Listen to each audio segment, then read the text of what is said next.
Hello learners, I am Dr. Subodh Kisharwani working with Indira Gandhi National Open University in School of Management Studies, being a course coordinator of this particular course called MCO3 Research Methodology in Statistical Analysis.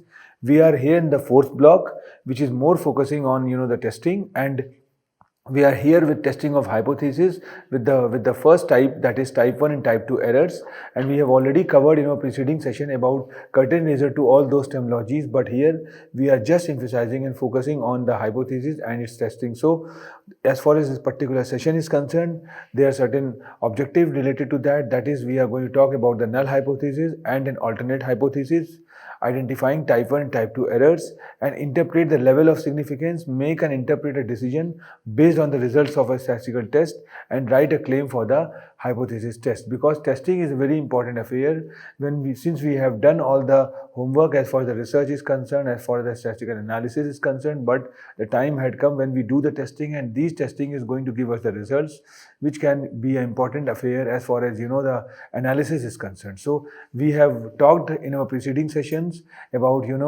the analysis, about the interpretation, but now we are talking about more the execution of all those things in this coming session. So in statistical hypothesis testing, a type 1 error is a rejection of a true null hypothesis, also known as a false positive finding or conclusion.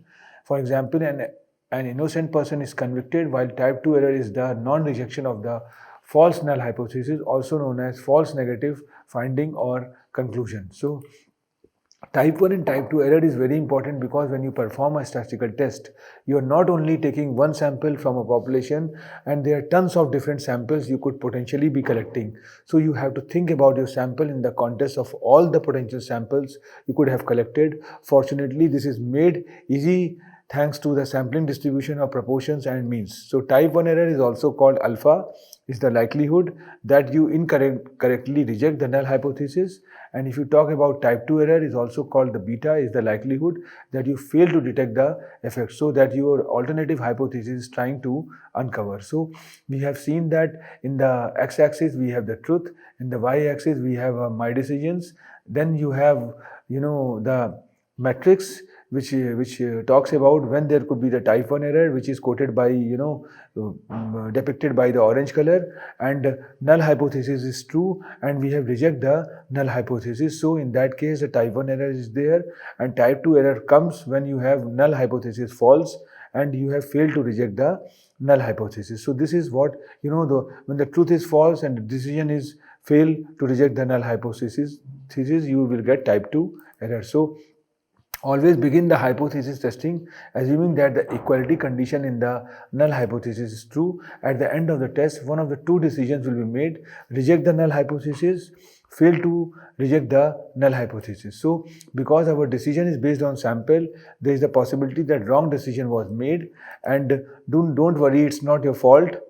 So types of error is something which is based on the actual truth of null hypothesis, and decision is there, we have already covered. So do not reject is there when you have type 1 error, that if the null hypothesis is rejected when it is true, and if you talk about the type 2 error occurs if the null hypothesis is not rejected when it is false. So we will take certain examples. The limit for contamination for chicken is 20%. If we take example, a meat inspector reports that a chicken produced by a company exceeds the consumption limit. You perform a hypothesis test to determine whether the meat inspector claim is true. When will a type 1 error or type 2 error occur, which is more serious? So let P represent the proportion of check that is contaminated. So null hypothesis is denoted by P equals to 0.2, and alternated hypothesis is P is greater than 0.2. So where P is the true proportion of the production limit for salmonella contamination. So if we see that hypothesis P equals to 0.2 claim and P is greater than 0.2 is alternate hypothesis, a type 1 error is rejecting null hypothesis when it is true.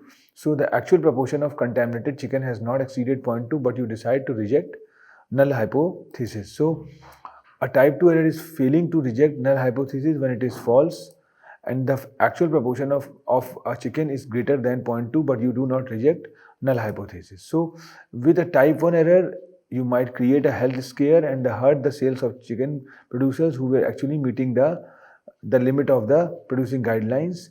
whereas P equals to 0.2 and when P is greater than 0.2. So with a type 1 error, you might create with type 2 error, you could be allowing chicken that exceeds the USDA contamination limit to be sold to consumers. So a type 2 error could result in sickness of over death. So there are fundamental outcomes hypothesis test. As we all hopefully remember, results of hypothesis test fall into one of four scenarios. And if hypothesis is true, we reject null hypothesis, and the type 1 error is there. And when it is false, when null hypothesis is false and we reject null hypothesis, it's okay. And we don't reject null hypothesis and this null hypothesis is true, we take okay, so there is no chance of error, and type 2 error will be false when null hypothesis is false and we do not reject null hypothesis. So what we have observed that on the basis of the assumption that defendant is innocent, if we take a example of jury trial versus hypothesis test, assumption then defendant is innocent, jury trial, hypothesis test is null hypothesis is true. Standard of proof, if we are talking about beyond a reasonable doubt, if jury trial is there, and hypothesis test is more talking about determined by alpha. So evidence is something which is based on facts presented at trial, and hypothesis test is summary statistics. So decision, if we are going to talk about fail to reject assumption, not guilty or reject guilty. If we talk about hypothesis test, fail to reject null hypothesis or reject null hypothesis in favor of alternative hypothesis. So what does it mean to make a type 1 error here? Convict an innocent person of a crime. What does it mean to make a type 2 error? Fail to convict a guilty person. What do we usually say? What type 1 and type 2 error rates in this contest? So a particular compound is not hazardous in drinking water if it presents a rate of no more than 25 ppm. A watchdog group believes that a certain water source does not meet this standard. So mu is quoted by mean amount of the compounded ppm. Mu is less than or equal to 25, mu is greater than 25, which is an alternate hypothesis. So if the watchdog group decides to gather data and formally conduct this test, describe type 1 and type 2 errors in the context of this scenario and the consequence of each. So if we talk about this particular scenario and try to evaluate type 1 error stating that the evidence indicates the water is unsafe when in fact it is safe, the watchdog group will have potentially initiated a cleanup where none was required. And if you talk about type 2 error stating that there is no evidence that the water is unsafe when in fact it is unsafe, so the opportunity to note a potential health risk will be missed. So a lobbying group has been advocating, this is the second scenario, a particular ballot proposal 1 week before the election. They are considering moving some of their advertising efforts to other issues. If the proposal has a support level of at least 55%, they will feel it's safe and move money to the other campaigns. So proportion of people who support the proposal is denoted by null hypothesis, and P is greater than or equal to 0.55, and alternate hypothesis is less than 0.55. So if the lobbying group decides to gather data and formally conduct the test, describe type 1 and type 2 errors in the context of this scenario and the consequence of each. So stating that the evidence indicates the support level is less than 55% and the proposal may be jeopardy of failing when that is not the case. So the lobbying group will have kept advertising rupee aimed at the proposal when they could have spent elsewhere. So stating that the proposal appears to have a safe level of support when that it is not the case. So the lobbying group will shift funds away from the supporting this proposal even though it may still be need of that support. So what we have observed that type 2 error probabilities depends on the alpha, sample size, population variance, difference between actual and hypothesized means, and how is this type 2 error probability calculated. Begin with the usual picture assuming HA, that is alternate hypothesis, mu is greater than mu 0. So if we are going to plot this on a x-axis and y-axis, I think the bell-shaped curves come up and Z alpha is there, which is translate to slightly different rejection rules. And if the rule is reject null hypothesis, Z is equals to x minus mu 0 divided by sigma upon square root of n is greater than Z alpha, then equivalent rule to reject when x is greater than mu 0 plus Z alpha of sigma upon square root of n. So what we have observed that if we see this equation, this equation can be, and the type 2 error probably is the blue area where mu t is the true population mean. So this blue area is the type 2 error, and this is so to find beta we need to find the area to the left, mu 0 plus z alpha divided by sigma upon square root of n. So if we talk about standardized, mu 0 plus z alpha of sigma upon square root of n minus mu t upon sigma upon square root of n. So this is called the score, and if we talk about this particular thing, this equation is called score, this is called actual mean, and this is called standard error. So what we have observed that and to simplify, we get beta equals to probability of z less than mu 0 minus mu t divided by sigma upon square root of n plus z alpha. So for our first scenario, the drinking water one, suppose the survey was taken 35 water sample and the test was to be conducted at alpha is equal to 0.05.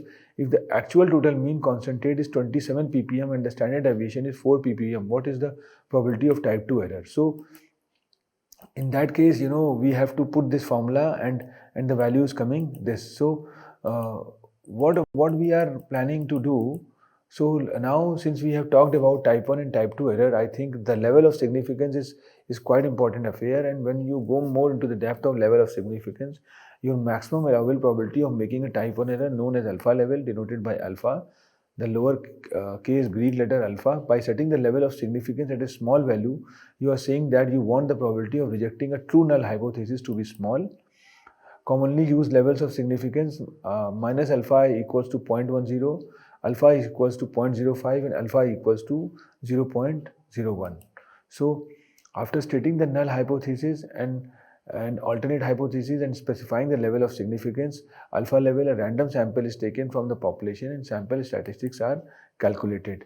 The statistics that is compared with the parameter is in the null hypothesis called the test statistics, and if you see the table which easily called that population parameter is quoted by mu, test statistics is x bar, standardized test is z, and the value is n is greater than or equal to 30 and n is less than 30. So p is called population parameter, test statistics is p, and z is the standardized test, and mu square is population parameter, test statistics is s square.